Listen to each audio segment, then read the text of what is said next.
Bonjour à tous. Alors je voudrais partager avec vous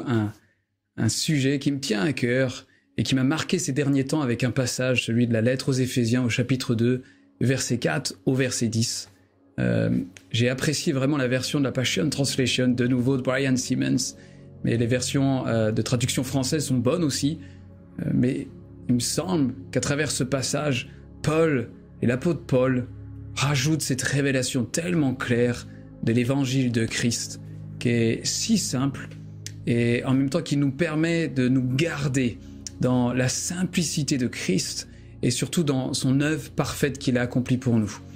L'apôtre Paul dira que plusieurs fois, 2 fois dans ce passage du verset 4 au verset 10, que nous avons été sauvés par grâce et qu'au moyen de la foi, même ça c'est un don de Dieu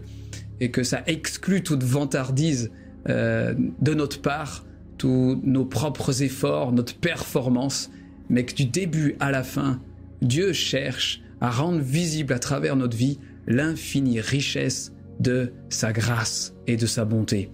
Je répète parce que parfois je pense qu'on peut vite perdre ce focus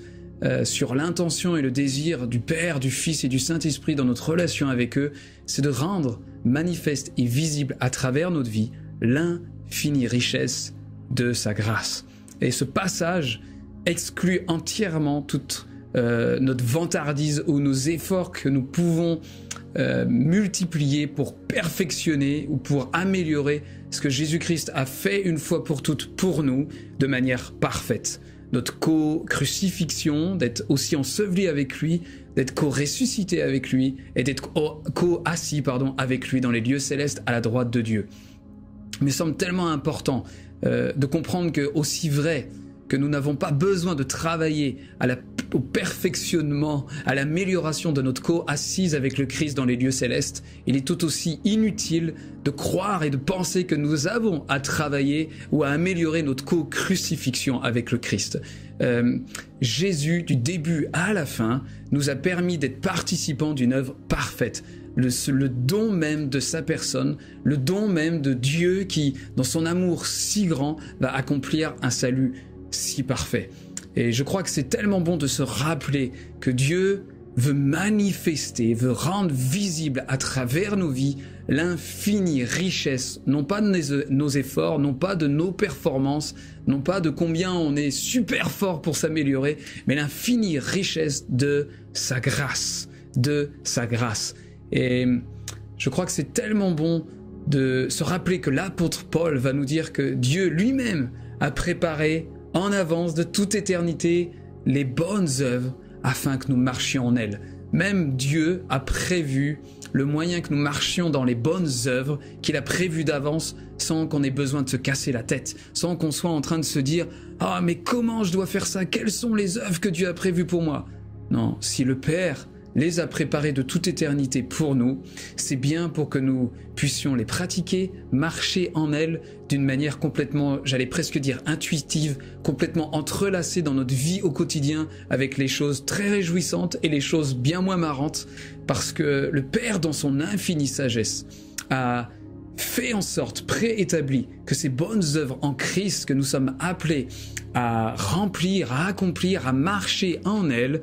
font partie d'une manière complètement intégrée, entrelacée, harmonieuse à notre vie au quotidien. Nous n'avons pas besoin de nous casser la tête, nous n'avons pas besoin de penser que nous avons un Dieu qui nous cache les œuvres dans lesquelles nous voulons, dans lesquelles il veut que nous marchions. Bien au contraire, c'est une révélation d'un Dieu complètement et si différent que ça que nous avons. Le verset 4, Dieu nous a aimés d'un amour tellement grand, dans un amour tellement grand. Il nous a sauvés par grâce. 2 fois l'apôtre Paul le répétera, afin que tous nos efforts ne puissent ne pas nous être imputés, mais qu'au contraire, l'évangile glorieux de Christ soit manifesté à ceux qui nous entourent et à nous-mêmes. Le chapitre 4, la lettre des Hébreux, nous commande de s'efforcer d'entrer dans son repos.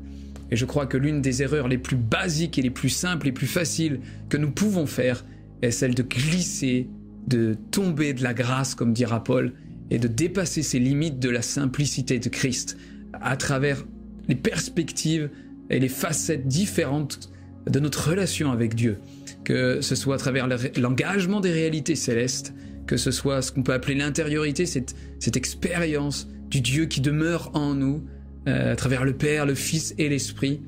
que ce soit à travers la louange, l'intercession, le soaking, même le jeûne,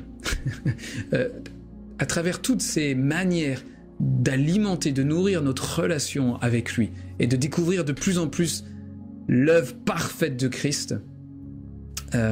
nous pouvons tomber si facilement de la grâce et de la simplicité de Christ. Alors reposons-nous en lui, dans son amour si grand pour nous, de ce que nous sommes sauvés par la grâce, de ce que Dieu, à travers le Père, le Fils et l'Esprit,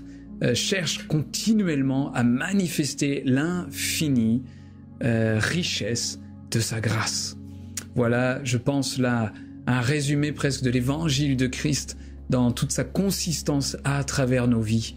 Ce n'est pas nous qui sommes au premier rôle, mais la personne du Père, du Fils et de l'Esprit, et où nous sommes appelés à bénéficier, à expérimenter ce salut si parfait, à pouvoir rester confiant, le Père même, le Fils même, l'Esprit même, et ils sont déjà complètement là en moi, et je suis complètement en eux, à la droite même de la puissance de Dieu. Et juste en fermant les yeux ou en gardant les yeux ouverts, je peux être dans la foi, l'acceptation, l'accueil tranquille que c'est déjà fait une fois pour toutes, et que je peux expérimenter ces réalités-là dans l'aisance, la simplicité de Christ lui-même. Voilà, soyez abondamment bénis, et j'espère que cette vidéo nous rappellera et nous encouragera à s'efforcer d'entrer dans son repos et à se reposer de nos propres œuvres. Soyez abondamment bénis.